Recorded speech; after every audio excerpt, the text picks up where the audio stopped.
Hello ladies and gentlemen, this is Trisha with another insect here to show you. Today we are looking at an Ichneumon wasp.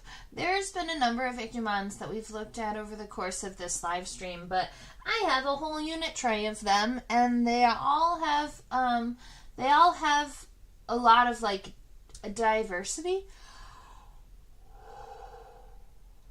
And the last Ichneumon wasp I think that we drew was the black and yellow one. So I thought that if I brought a wasp that was slightly different, this could be a fun one for us to draw together. Plus, I'm a tiny bit tired, which also means that a wasp seems like a good thing to draw because wasps are my favorite thing to draw. Probably a mixture between wasps and beetles. I find them enjoyable to draw, and also their body parts repeat enough that I don't know. They're like a comfortable specimen for me to look at and draw. Now, Ichneumon wasps are actually the largest family of wasps out there. There's an incredible diversity within them. They can be really large, the giant Ichneumon has an incredibly long ovipositor, and it has the ability to know exactly where the beetle grubs are underneath the bark and through the wood where they are, like feeding on a tree. And giant Ichneumon wasps can actually use their ovipositor and bore through the wood and the bark and things to lay an egg specifically on the beetle grubs, and so they're a parasitoid. There are a number of Ichneumon wasps that are just like external or internal parasitoids, whether they're laying their eggs internally or externally of specimens. But there are also then, outside of just really big ones that are attacking beetle grubs in trees, or the really small ones, there are also small ones that are more like egg parasitoids. There are also ones that make galls in plants. And yeah, so they're absolutely incredible. And one of the characteristics that they all share is in the wing. Well, I'm not going to say all, because there is so much diversity that sometimes this characteristic also has some variety to it. But if we look right here in the wing, let me go ahead and grab an arrow for us. You can see that there is a wing cell that, come on arrow, there's a wing cell that comes up and then it cuts over to the left here. And that wing cell, people say, it looks like a horse head. Nice call, Bags. Exactly. And so there's your horse head in the wings. This is why we know that it is an Ichneumon wasp. A bonus characteristic of Ichneumon wasps happens to be that Ichneumons, specifically on their hind legs, have a two-segmented trochanter, which is very odd because most insects only have a one-segmented trochanter. And so to see that, I just want to show this to you before we get drawing it. So let me go ahead and zoom this in, and that's going to be just a little dark or a lot of dark. So I'm going to overexpose our image and see if we can brighten that up some. There we are. And it looks like I'm going to turn the specimen just an itty bitty bit, or as my mother would say, a skosh.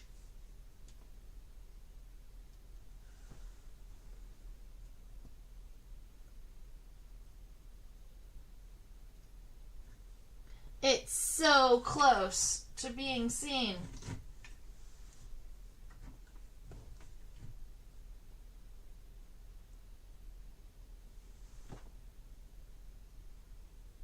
It's hiding. I'm going to see if it's more easily visible on the other side. Yes.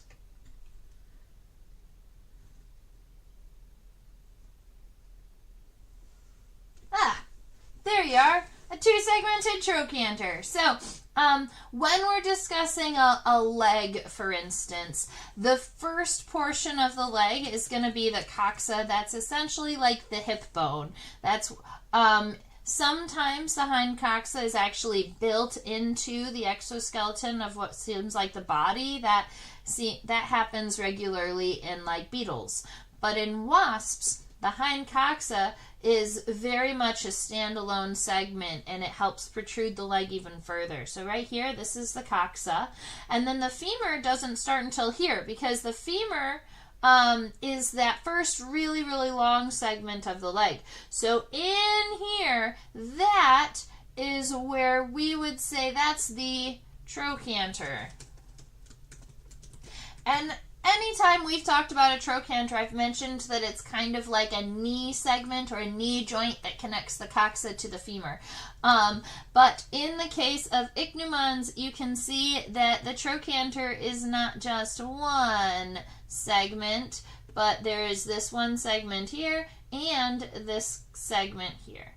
So ichneumon wasps have a two-segmented trochanter, which is nifty. All right.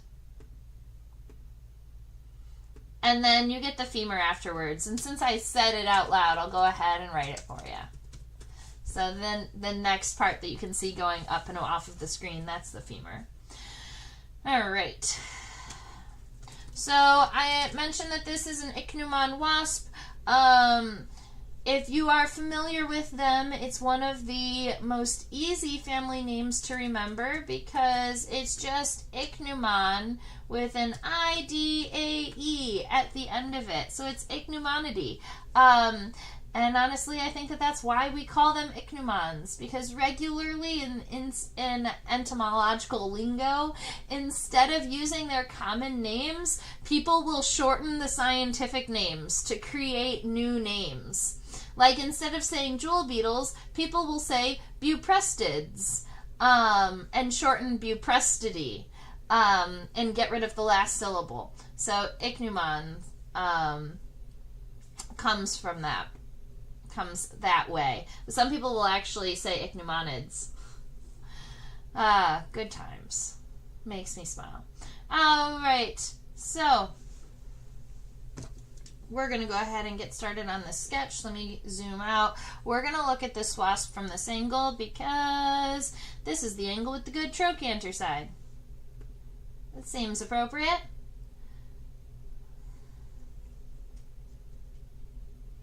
One of the things that most ichneumon have are incredibly long, thin antennae. These are going to be antennae that we would consider filiform, long, thin, many segments, and the segments are rectangles, not squares. Okay. All right, let's see. Gotta get that and this and the other thing.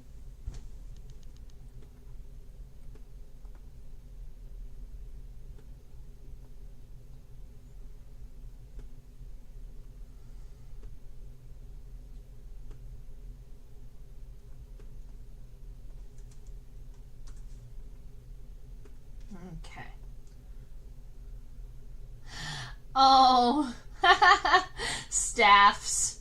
Yeah, that's, people just aren't really going to understand sometimes when we shorten our scientific names. Bags, sadly.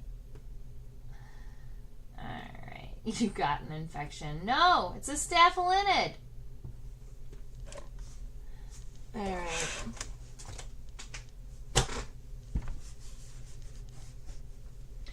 Oh, the day will come.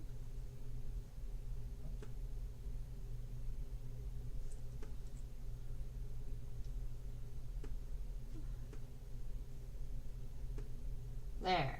Now we've got it figured out. Okay.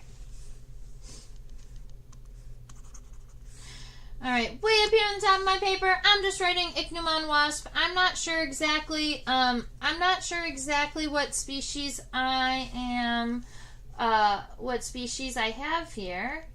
And that is just because there are so many. So, Ichneumon, I-C-H-N-E-U-M-O-N. wasp. It does get to be 2 words because this is a true wasp. There are ichneumonids that do have the ability to sting. Last year I was stung by an ichneumon wasp twice. Ichneumonidae is that scientific name. I always write it in parentheses underneath my common name. And I'm still working on making my handwriting look presentable electronically. It's a good time though. So, now all we have to do is, let's see, get this picture a tiny bit bigger so that I can see all of the things. Ugh.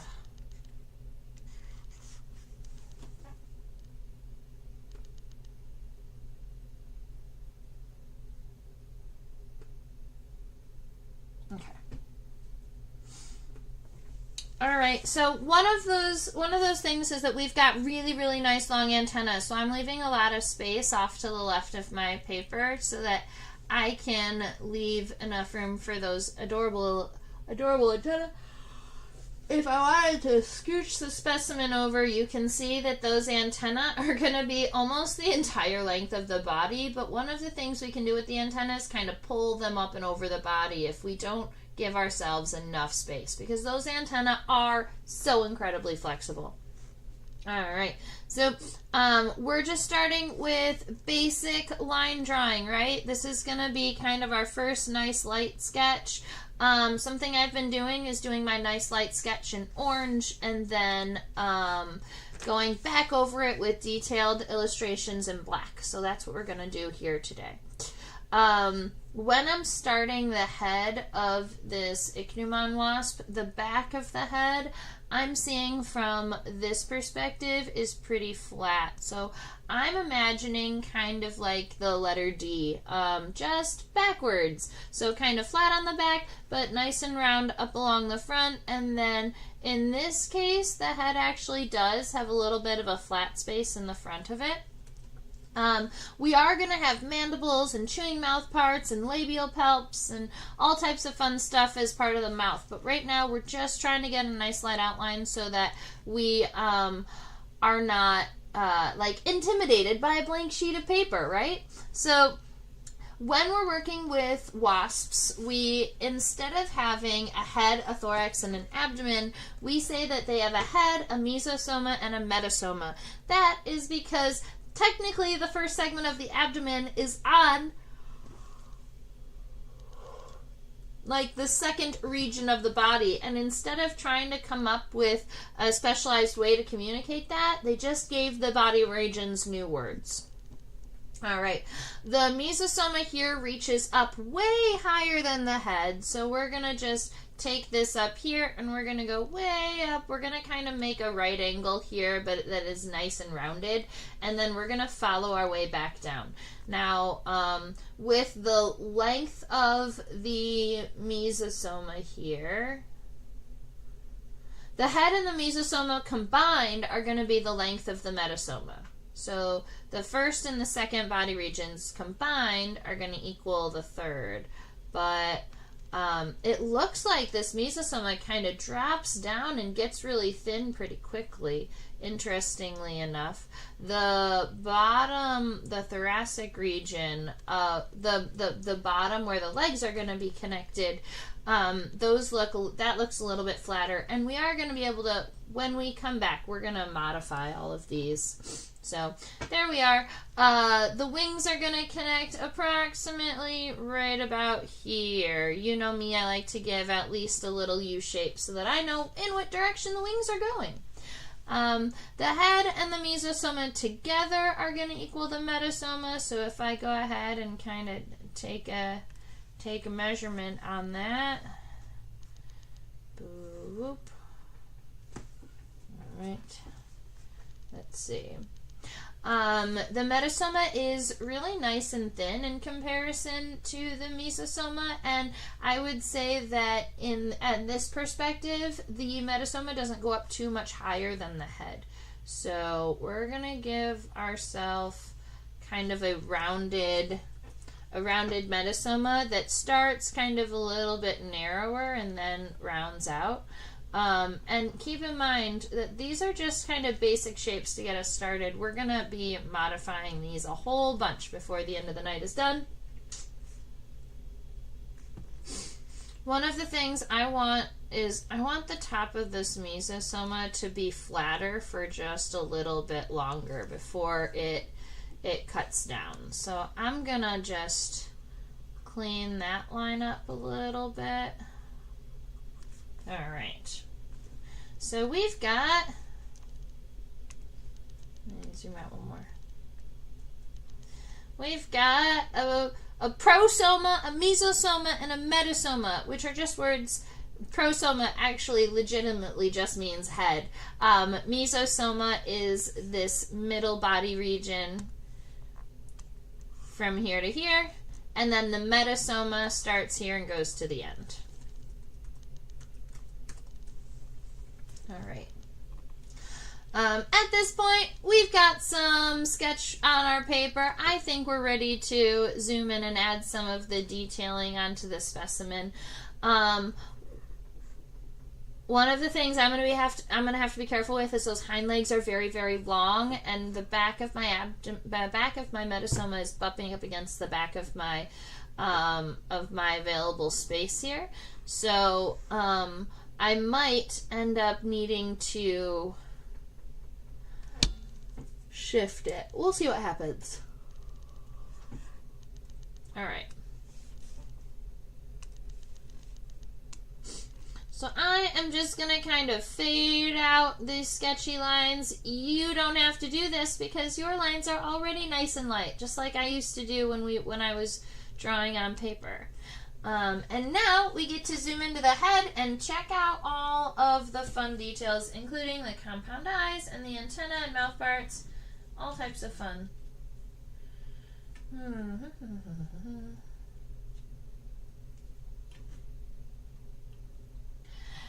And bonus question, Bags, would you have the availability to also come if I moved live streams to Wednesdays? Because I believe that is happening, and I'm hoping that I can just make that switch next week and just start doing live streams on Wednesdays. But I wanted to at least give everyone a chance to be like, wait, I need to at least one more Thursday. So let me know.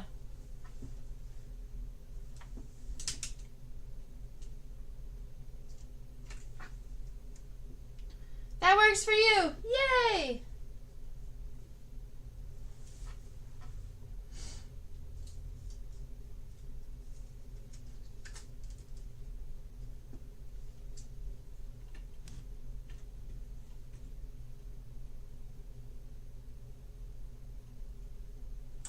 Bonus question, Bags. Same time or 1 hour earlier?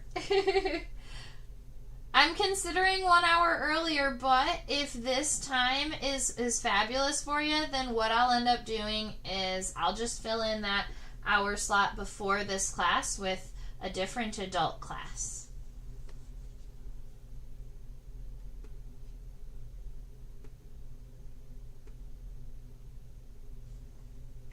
I have to increase the exposure on the head here. The head is so dark that I'm having a hard time seeing characteristics on it without adding some additional exposure.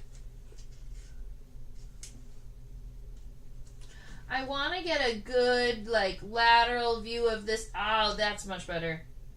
The lateral view of this head with all of those palps and the mandibles. That's going to be super, yeah, way better.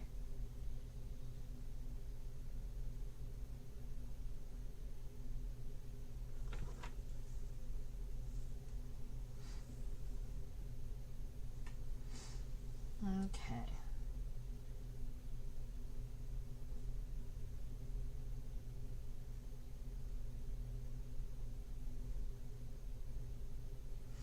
Either works for you. Fabulous.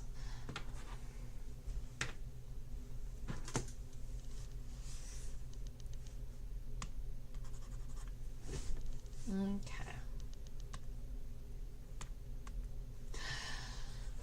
All right, now that we're nice and zoomed in, there's obviously going to be more characteristics and things that we can see, and characteristics we're going to want to change. And so this is where it starts. The back of the head is more of that parenthesis shape. So just right here, I'm still working off of the same kind of head size, which is helpful. I just need to take this line and pull it slightly out so that we've got a little bit of a parentheses working here. Now, I'm also going to give myself this nice rounded front. I'm actually pretty happy with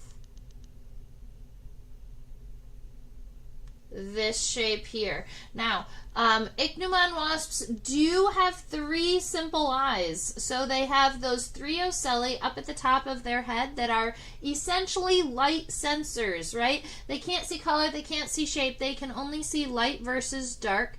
There's going to be one little ocelli here and one little ocelli here. And then on the other side of the head, there's going to be an additional one. And they are honestly so small that it makes it difficult. I'm just going to make them solid dots here because they're so small. But that's where the ocelli are. And the back line of the ocelli here, so they're going to be in a triangle that looks a little bit like this. But if you lined up the back of the ocelli, they're going to actually line up with where the compound eye is connected. And the compound eye does have a very flat kind of back edge, but then is nice and rounded towards the front. And you can see that that compound eye actually takes up kind of most of this head here. One of the things I'm going to want to do, I think, is make the head a tiny bit narrower, actually, looking at this compound eye here. So if I take this and I make it a little bit wider and I make this one a little bit thinner, then I think that we're going to be cooking. So let's see.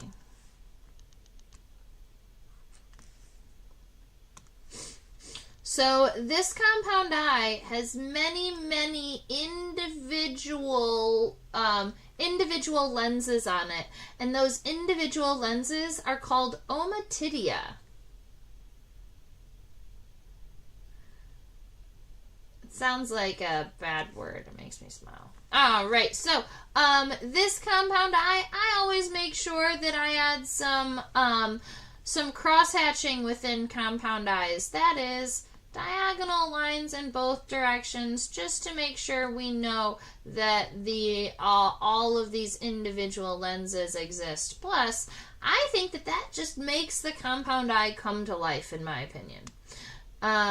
So there we are, and then I'm going to go back to having this little pen here.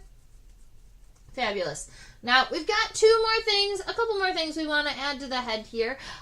We've got the connection to the antenna, and we have the mouth parts down here.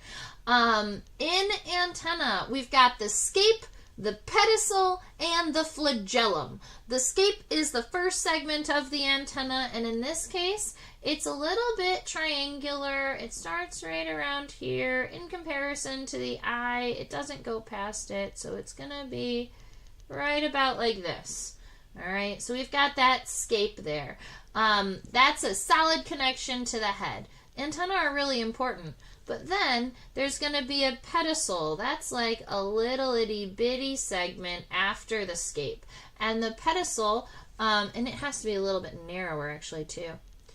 And the pedicel, because it's so narrow and so small, it has the ability to help the antenna be even more mobile. So it gets its own name too.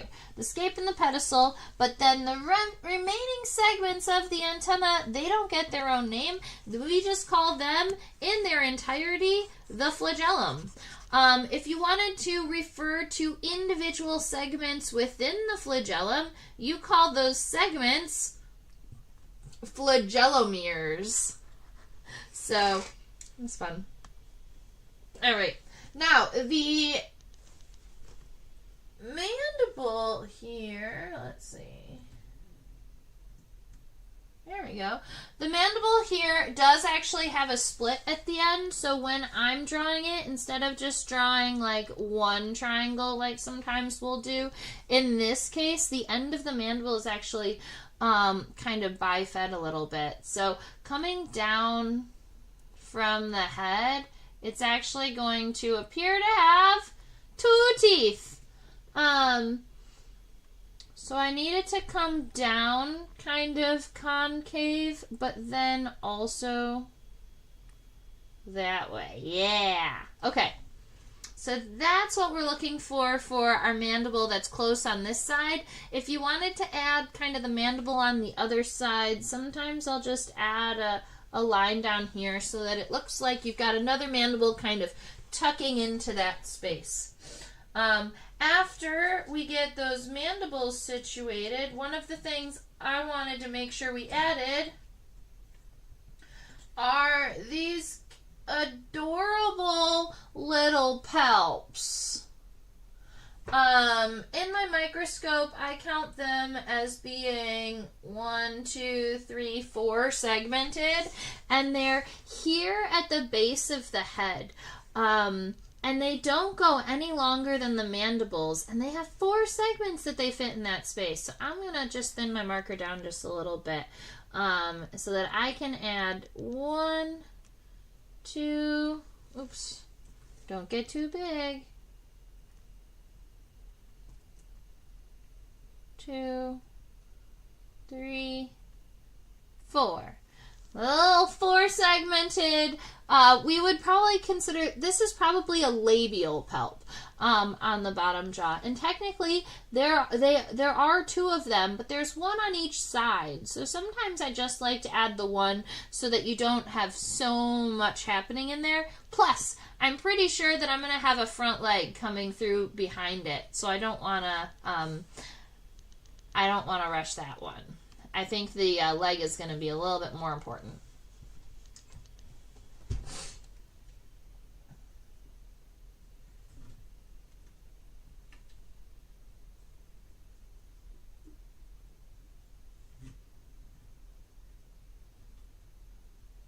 Alrighty, and now we get to move back to the mesosoma.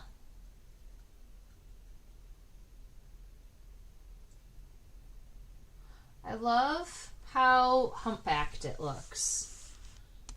I'm also going to decrease that's better. Okay. So I'm going to move forward. We're going to add the antenna at the end. I have an overall shape of what I want the mesosoma, or what I think the mesosoma looks like. Now that we are looking at it directly, there's a couple of things that I want to make sure happen, and that is the connection to the mesosoma should be kind of high on the head, like on the top third of where the compound eye is. So if you compare that to the compound eye, the connection to the mesosoma is actually pretty tall. But I think that I made this hill just a little bit much in the beginning. I over-exaggerated it for the people in the back, but now we've got to kind of calm it down a little bit. So this is going to come almost straight up, but not exactly. And then I'm going to end it probably closer to there. That looks much, much better to me. And I don't see much behind the legs, and so I'm going to leave that flat space, and then we'll worry about that later. Now, because the mesosoma shrunk down a little bit, we're also going to have to make sure that the wing, where the wing is connected, moves down slightly too. At this point, we get a couple of, I'm not actually going to add the wing in there just yet, because I want to add this top piece. So when we use the suffix notum, N-O-T-U-M, we're talking about a segment of the body that's on the top. And then when we use the prefix pro, that means the first segment. So when we use the word pronotum, you're talking about the top segment of it's like the top of the first segment of the thorax, right? And then mesonotum is the second, meso meaning middle. Well, that little cap up here on the top, that is the mesonotum, and it doesn't totally flatten out like this. It kind of has its own kind of cute little arch up here. So let's see. And then it, oh, not as aggressively. All right. So that right there would be our mesonotum, and then the pronotum is kind of triangular in this ichneumon. The pronotum is always going to be that first segment of the thorax, but in this case, it just is very thin here. It comes kind of down to this triangular space, and then it kind of cuts up.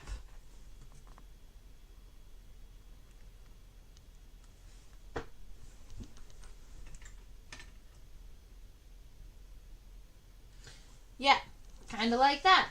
And so that shape there is your pronotum. It's kind of this triangular shape. When we're identifying Hymenopteran, a lot of times people that want to know if the pronotum has a lobe, and if that lobe touches what we call a tegula. This is an example of no lobe. A lobe looks more like this. All right, so there's no lobe on this pronotum, and then if we were going to, we do want to make sure that we draw the tegula, and technically, the tegula actually does touch the pronotum in this case. It exists right here where the pronotum and the mesonotum are kind of touching, and it is right at the top of where the wing is connected, because this tegula here is essentially like a little wing cap or a little shoulder cap. It helps them protect their flight muscles. So it is from this point here that the front wing is going to be coming out. So that's going to come out from here and go up in that direction, and then probably something similar like this. So that gives you an idea of where that wing is heading. Now, I'm a fan of going, I think that sometimes we do the body and then we do the legs, but I think today we should just go front to back. So we're going to move on to this front pair of legs next.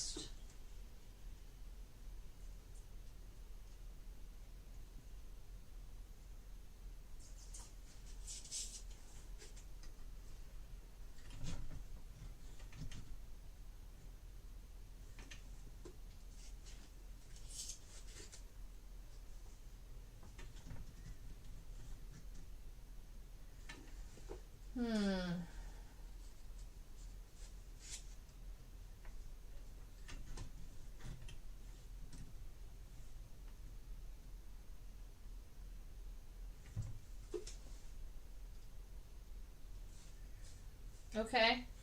Oh, that's so close. All right, I think I know how to do it. We're going to have to take the label off the specimen.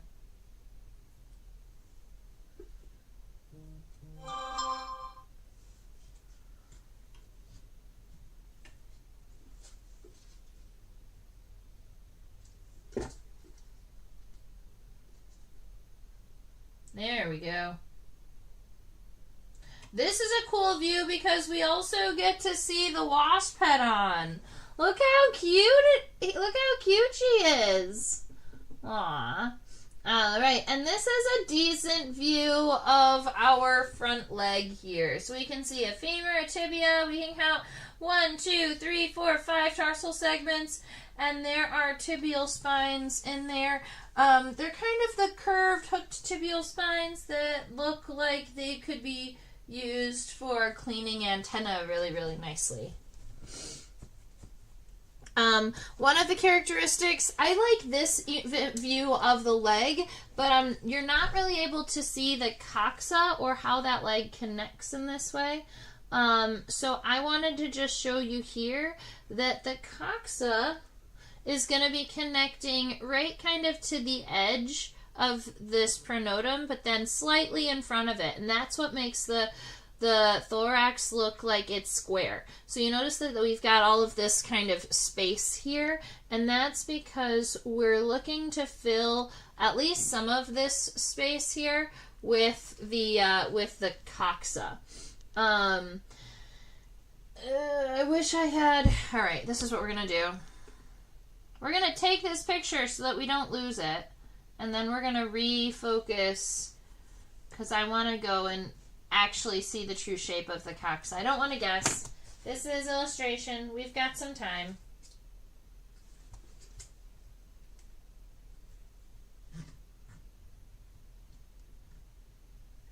Okay. So, in this case, instead of it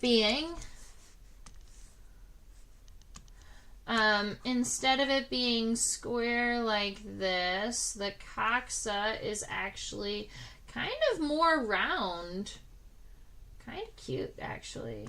All right, so we're coming here. We're actually going to... Yeah, this is fine. All right, we're going to start up here. We're going to come down and make one rounded parentheses line here, one rounded parentheses line at the end of this triangle here, and then that is where we're going to kind of cut it off. And that is the front leg. Now, there is some connective tissue that kind of comes down in this direction. So if you want to kind of double up your space down here, that'll make your wasp look a lot more like realistic. And now we can come back to this image. You can see the trochanter on its left leg or the right leg on your side that is only one segmented. A lot of times the trochanter connects to the bottom of the coxa and then is going to point in the direction you want the leg to be going. So I want my leg...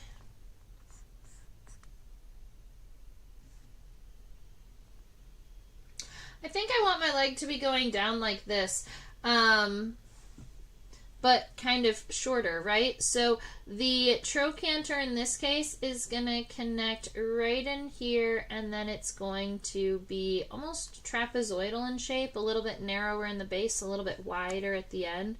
I'm going to come in and erase that bit of the coxa that I didn't actually need in there.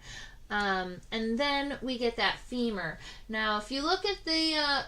you can use both of the femurs to kind of get an idea of what the shape is, but it looks like the top of the femur is pretty straight and the bottom one has a little bit of a swoop to it. Swoop, there it is. So kind of straight on the top. We're going to go forward. I want it to kind of cut in a little bit, and then it's narrow on the base, and then it gets a little bit wider. I'm very happy with that femur. Okay, and then as we move forward, the tibia is going to be coming down. Down, down, down, down, down, down, and out. Let's see. Right here. So the tibia is coming down. It looks almost like it's narrow on the top and wide at the bottom. I like to say tibia are kind of like bootcut jeans. You've probably heard me say that before. Regularly, that's their shape. So we're going to start right around here and move down in this direction. And then on the inside, going to add that spine, and then you've got 5 tarsal segments. That first tarsal segment is the longest, and they're rectangular. Keep in mind, look how long the tarsi look in comparison to the head. So if you feel like your wasp is getting too leggy, that's okay. Ichneumon wasps are pretty leggy. So we're gonna go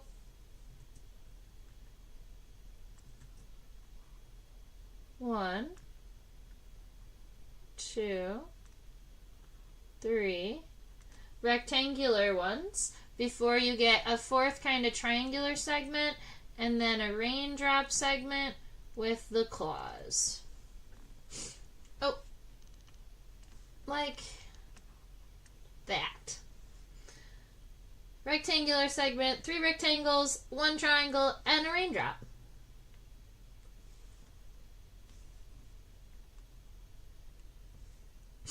All right. That gives us that first leg, the beginning of the mesosoma. Let's go ahead and check out the middle of the body and see what we can do about getting this middle leg sorted. Also, why is the body fall so drastically? Let's look. Yep, that's cool. Okay.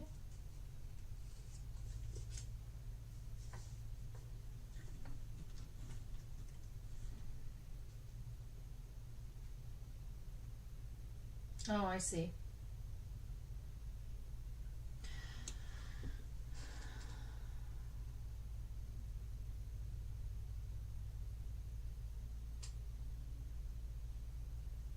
Okay.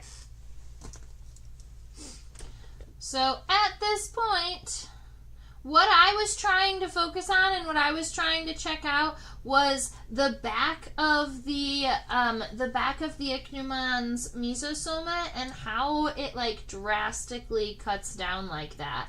And I think that we have this all figured out now. So what's happening is that we've got this here is the mesonotum coming down. Let's see, I've got this, I've got that. This comes down. There's actually one more kind of constriction in the body about halfway down before it, let's see. Right about here before it comes to the end of the mesosoma. So we get this little bit of this constriction here, and that helps with the shaping of this body for sure. Now, the lateral region right here of the mesosoma is mostly just this big kind of lateral plate. I'm gonna just go ahead and kind of draw the base in. Kind of like, I want this line to imagine like it's going all the way up to here. But I don't want it to actually physically touch because that'll make it look too kind of segmented. But that's the direction that I want it to feel like it's going.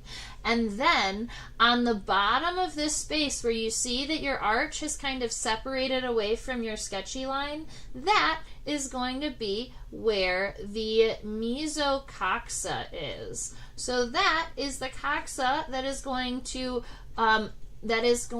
have, that's like the hip for the middle bone. That's a middle bone, middle leg. And so the middle leg is kind of folded up over itself in this case. But you can see underneath it where they're kind of right behind where the pin goes through, where it's a brighter, kind of shinier orange, that's the hind coxa. Now, the trochanter is going to come right off of the end and kind of make this little triangular shape,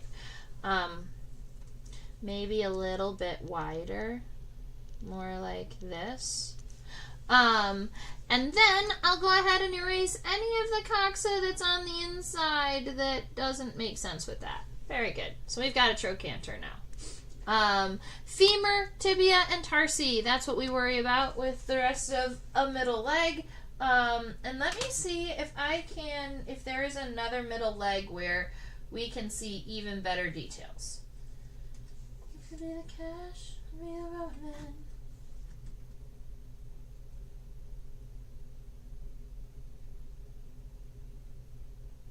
Wait a minute.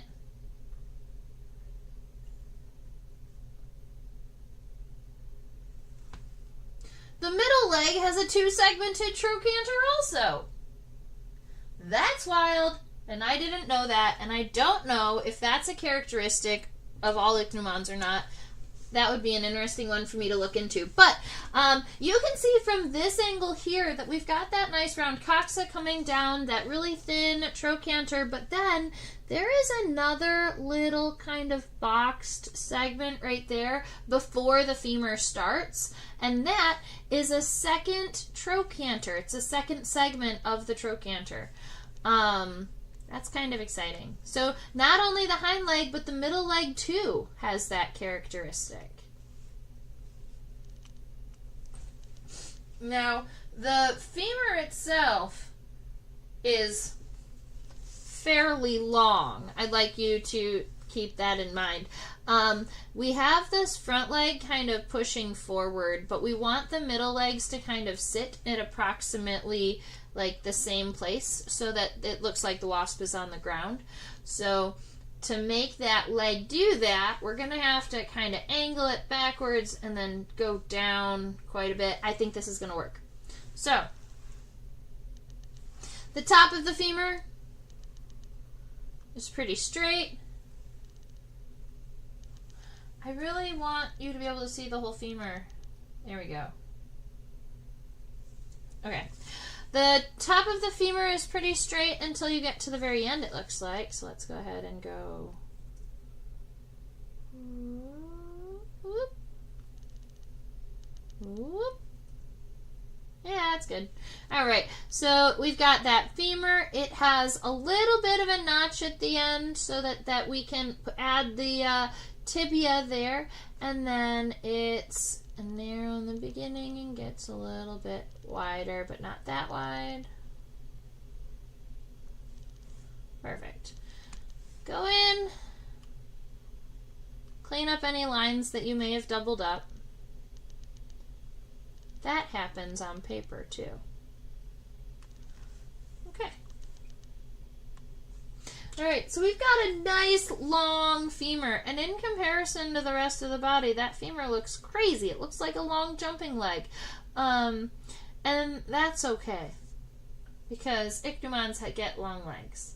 Now, I don't want it to look so much like a jumping leg, though. I think that the wide spot should be a little bit further down.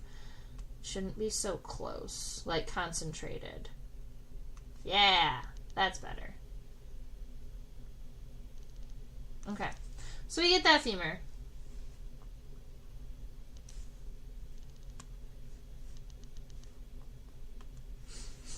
The tibia is nice and thin at the top, kind of boot cut, is also approximately the same length as the femur. You can see that it's kind of folded over so that you can see that it pretty much exactly aligns. So I'm going to take it and I'm just going to cut it kind of back a little bit, just like this. And my goal is to kind of line up this, to imagine if it was opening and closing, that the tibia and the femur would kind of line up nice and well. So I'm going to cut it off right around there.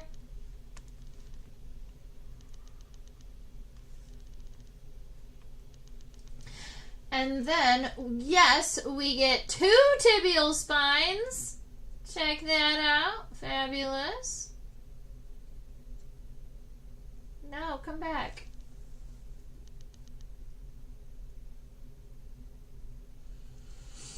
One of the fun things about tarsal segments in a lot of Hymenopteran and a lot of bees and wasps is that the first tarsal segment is long, sometimes because the femur and the tibia are kind of short, and so they're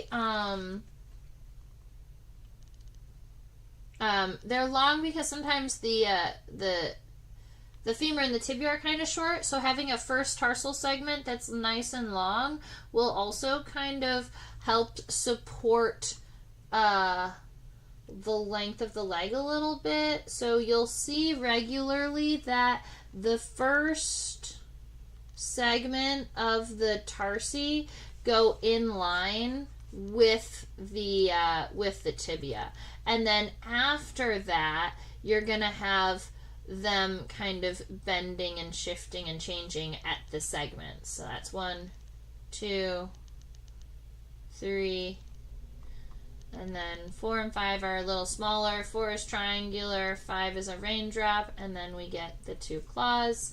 And that is a middle leg. Cute. If you be the cash, we'll be the woman.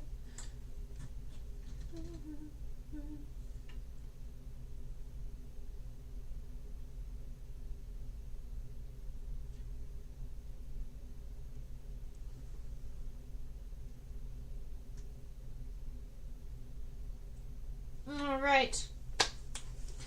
The hind leg here is, the hind leg is right here, and we have some mesosoma to sketch in still, but that's okay.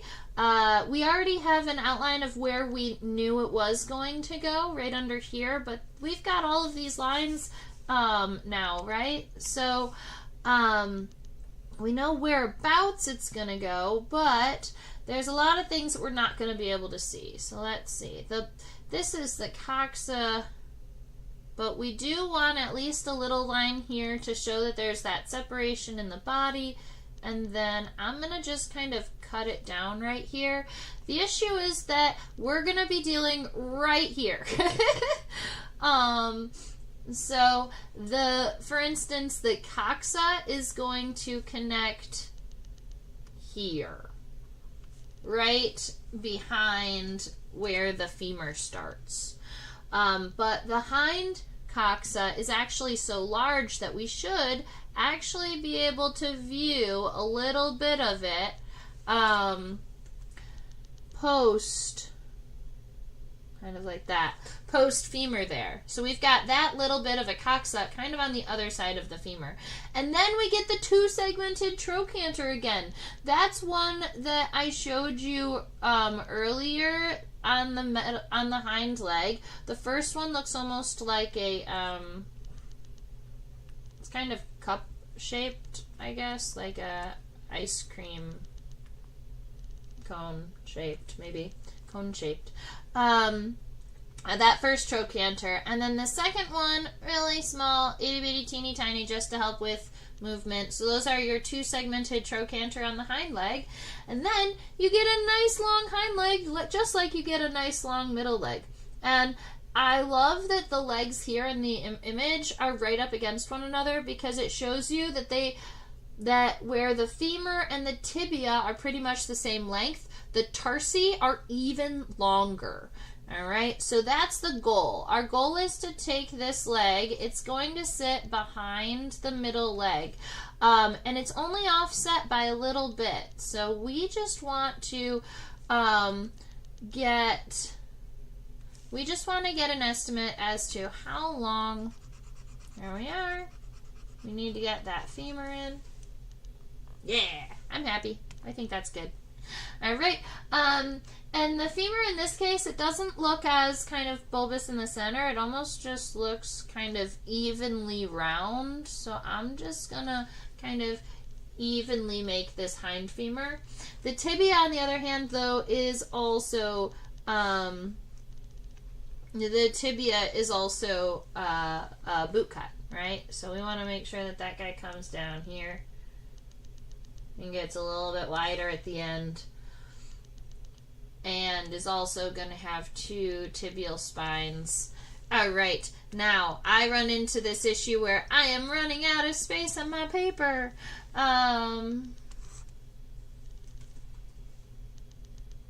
It is electronic paper. Electronic paper should be infinite. I could shrink the image and move it all. I don't really want to. I'm not going to shrink it. I'm just going to move it, I think, forward. We'll see what happens.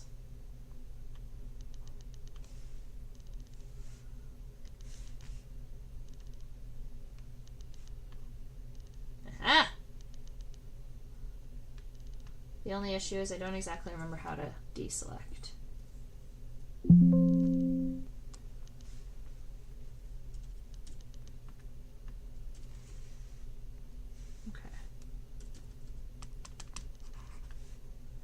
Don't mind me while I look this up one more time.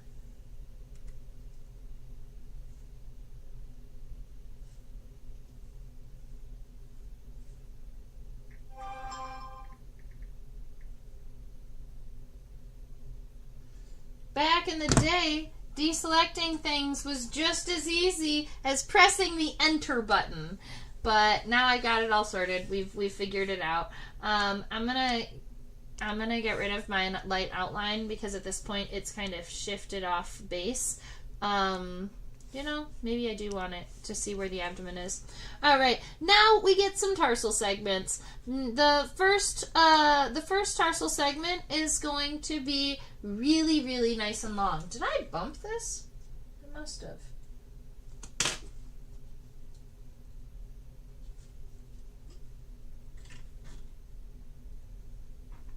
Oh my goodness, look at how long that tibial spine is.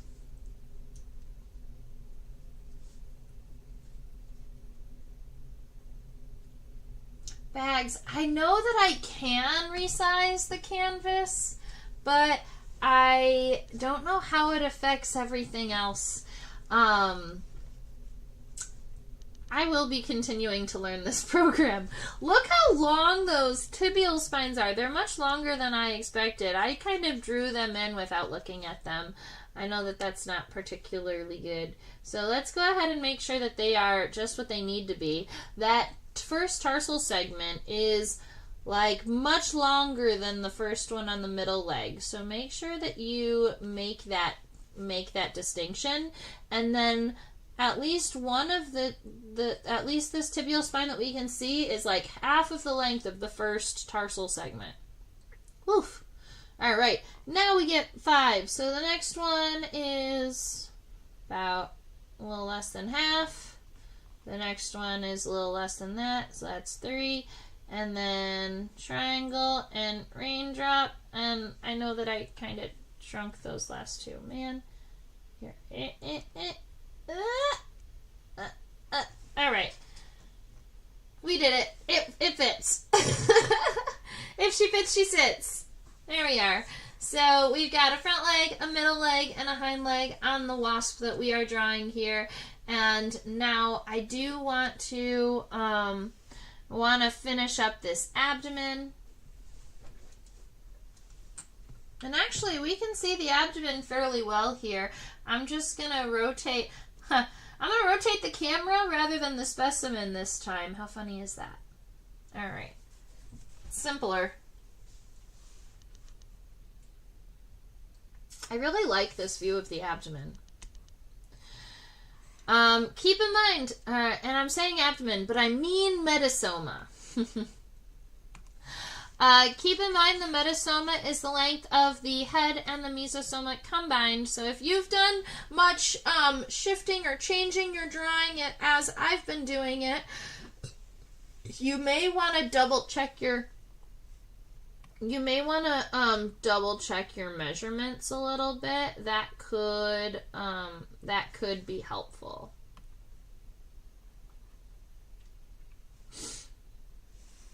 All right. Starting here, moving backwards, nice and round. I'm going to go back to my sketchy layer, and I'm actually going to re-sketch in this abdomen in the right spot, because what I want is I want to have a sketchy layer, but I also want to be able to see where the segmentation of the abdomen is. So I'm going to darken this up a little bit for us and get this in. So if I was coming off of this, let me darken that up even better. If I was coming off of this space here, I would probably be coming out to right around here and then back. All right. And so that is the shape that I'm going to start with. Let's see. We've got it.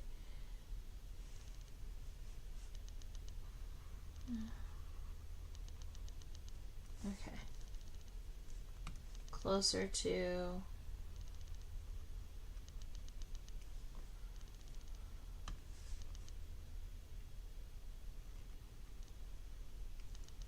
closer to this. All right, one of the things that I'm noticing and one of the things that I like to see is the lateral lines. So wherever the top segments kind of meet the bottom segments. And the segmentation on this abdomen is a little bit funky. Time to get funky. All right, so it starts kind of here in the middle, but then at the very end, the abdomen kind of flares up a little bit more than I want. Let's see. I'm happy with this for now, but I want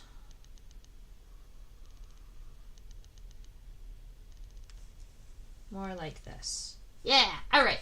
So that's what I'm going to start with as like a sketchy line, but then I want to subdivide this into segments. So 1, 2, 3, 4, 5, and a bunch of little ones. 1. The first segment of the metastome is actually pretty long. It goes out pretty far. 1. And then the other ones are fairly sub-equal, and they're the ones that you can see. That's like 2, 3,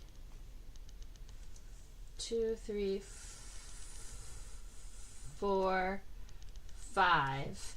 And then there is in here, in this last area, there appear to be 3 more very small segments. So kind of like this at the very, very end. And so that is going to be what we start with. And I'm going to go ahead and lighten that back down so that we can just barely see it. And we're going to be using those lines. We're going to be using those lines to help us outline this wasp. Because keep in mind, yes, that's like right about the right sizes, but also all of these segments, they almost look like they're kind of stacked on top of one another in a way that like makes them almost look shingled. Also, try not to draw any of your lines physically in the legs. Good luck. All right, so starting here, that top of that abdomen I was pretty happy with. It comes forward. This first segment here is actually so narrow, and it's right in the way of the legs, but that is going to be where it is. And so we've got a line that comes straight down, and then we've got this line here. Honestly, the legs are so far in the way that you're not going to be able to tell much in this region. So let's go on to our next segment, and that is coming up. When you get to that edge where you've got the segment, I would like us to do a right parenthesis all the way down to that lateral line. That makes it look like one nice smooth arch. And then once you get to that lateral line, you're going to follow it backwards along that line. The bottom segments, instead of going straight down, are also the same way in this wasp. So that right parenthesis, and then follow the abdomen back. And then in this case, we're going to come down a little bit. We're going to go out, get to that point where we've got that cross, and we're still going to do a right parenthesis. It's just going to kind of angle in a little bit. Like it's going to not be all the way even. It's going to kind of slant. Not a lot, but it's going to slant just a little bit. And then that one is going to follow backward and meet that line. You're going to do the same thing on the bottom. All right. Our next segment also is kind of a step. We've got these and following back. I've got a wee. Perfect. All right. At this point, the lateral segments, instead of having a right, they are going to be more straight coming down. All right. We get one more. That one comes this way, and then it meets this line that is this lateral line that's now going to start kind of like dropping a little bit. Right? It's going to kind of start falling. And then the last kind of ventral segment is this one right here, and it kind of comes out to a little bit of a point. We do have 3 additional metasomal segments, and they're all going to meet right there at this lateral line that's kind of cut in. So you can, and because there is actually a little bit of step in between them, so we're going to go 1,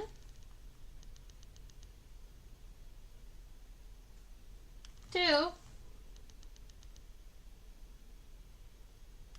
3.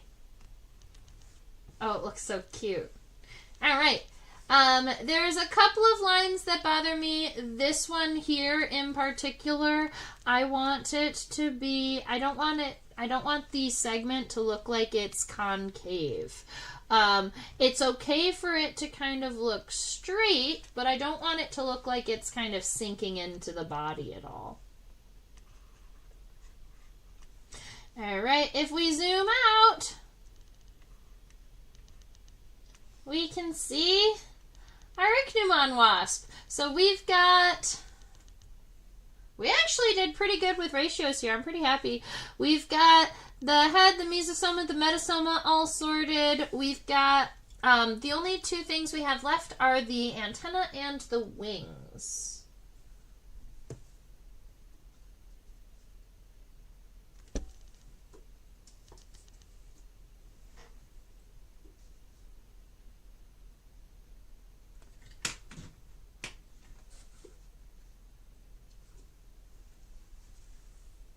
If you be the cash, I'll be the love of that.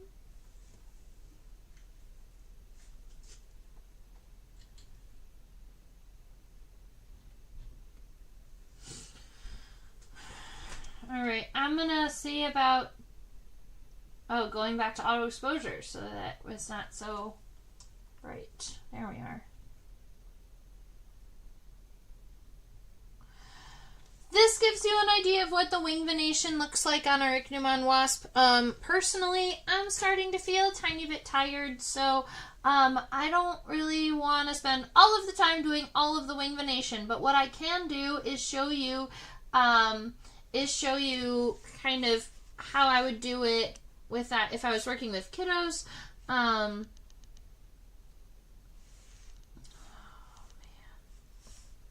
haha. I can just get rid of the name. There we are. Okay, so let's see. We already have where the wings start, and we need these wings to be fairly long, but not that long. They're going to cut off right around here.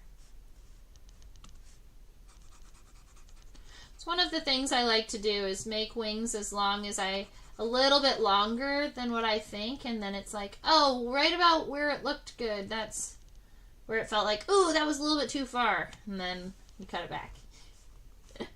Alright, so there's a wing. It comes out, it's going to be kind of a little bit wider on the bottom and then cut in.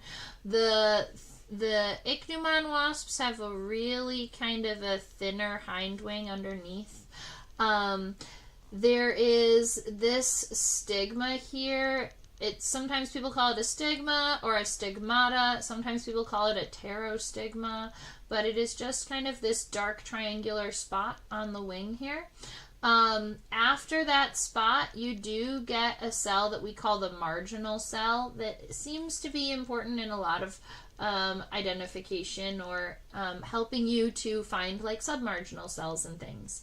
At the very point of that, there's this cute little kind of pentagonal shape, and that little shape is the nose of the horse. All right, the horse head comes from here, kind of creates an L shape and goes back up to the stigma.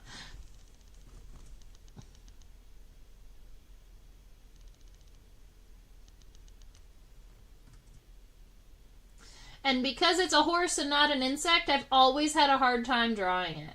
How funny is that? It's an insect wing venation, but mine doesn't ever look like a horse. But there you go. There's a horse head in the wing venation, and that is important in Ichneumon identification. A lot of times there's a number of wing veins that come off of that nose here that kind of break apart. We've got a number of, like, the costa and the subcosta. Honestly, this is what I'm going to do.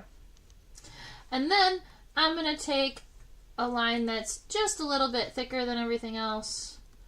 And not that thick. I'm going to make it the top of this wing here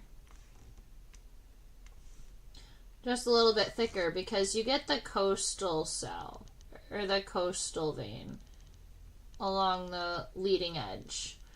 So at least up until that point, and then after that point, the costa still exists, but it starts to get a little bit narrower. So you can use that narrow line after the stigma.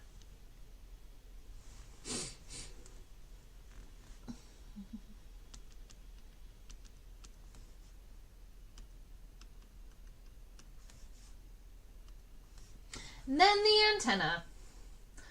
Look at how long and happy they are. I'm going to pull my antenna right on top of, right over my wings. We already have the scape and the pedicel, so all we need is the flagellum. I'm going to make them approximately this long. I'm pretty happy with that. So now all I have to do is get a parallel line to this nice smooth line that I just did, going backwards.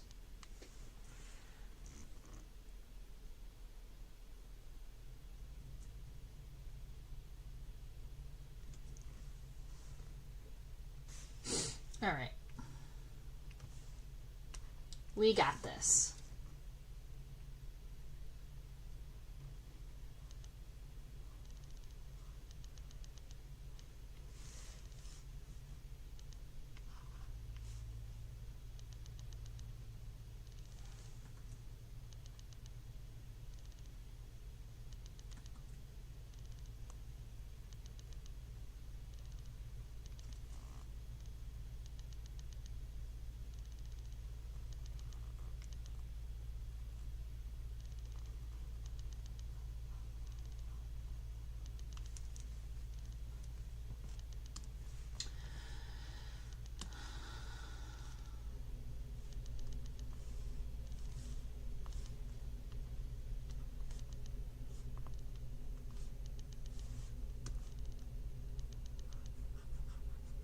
Okay. Well, that is what my antenna is going to look like right now. There are a couple of wide spots on it, and I will take some time to kind of modify this a little bit, but I'm going to just come in here and I'm going to subdivide this antenna into lots and lots of segments, because one of those things about really, really long filiform antenna, which is what these are, is that they're so long that we have stopped counting the number of segments. We just compare the length of the antenna to the length of the body. And Ichneumon regularly have very, very long antennae.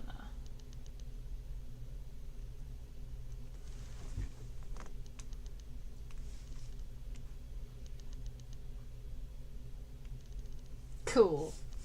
All right, and that... Oh, cheat with copy and paste bags. That's hilarious. I probably could have done that. This is our Ichneumon that we drew today. I'm actually pretty much in love with this one. I'm happy with it. Next week we are moving from Thursday nights to Wednesday nights. That is going to give me a little bit of leeway when I'm doing all of my traveling. I will be in 36 cities this year. I'm traveling on 36 weekends. It's quite exciting. Me and my tarantula Mo are going to be having a really great time all around the country this year. In fact, tomorrow I am driving to Cincinnati. And then in the beginning of February, we'll be in Houston. So, if I'm in your town or if I'm in your state, I'd love to see you. Come and drop by the World Oddities Expo. Meet my tarantula, hold stuff. It'll be a good time. If you have any recommendations for what you would like to draw next week, always go ahead and just let me know during class. I normally don't go back to the comments to check, but if you're here and you're hanging out and there's definitely an insect that you really, really want to draw, go ahead and leave it in the chat, and then I will do my best to add it to the list of all of the fabulous buggies we're going to be drawing. Boop, boop, boop. I think that's about it. Thank you so much for hanging out with me, for learning about Ichneumons, for drawing, for supporting my channel, even by this much. If you really enjoyed the class, if you learned something, if you're super proud of the nature journal of the page in your nature journal that you've built, go ahead and give the video a like. If you wanted to drop a donation, the link is in the description box below to my PayPal if you wanted to drop a couple bucks and buy me a coffee.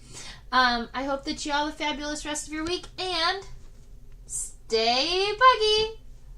Bye.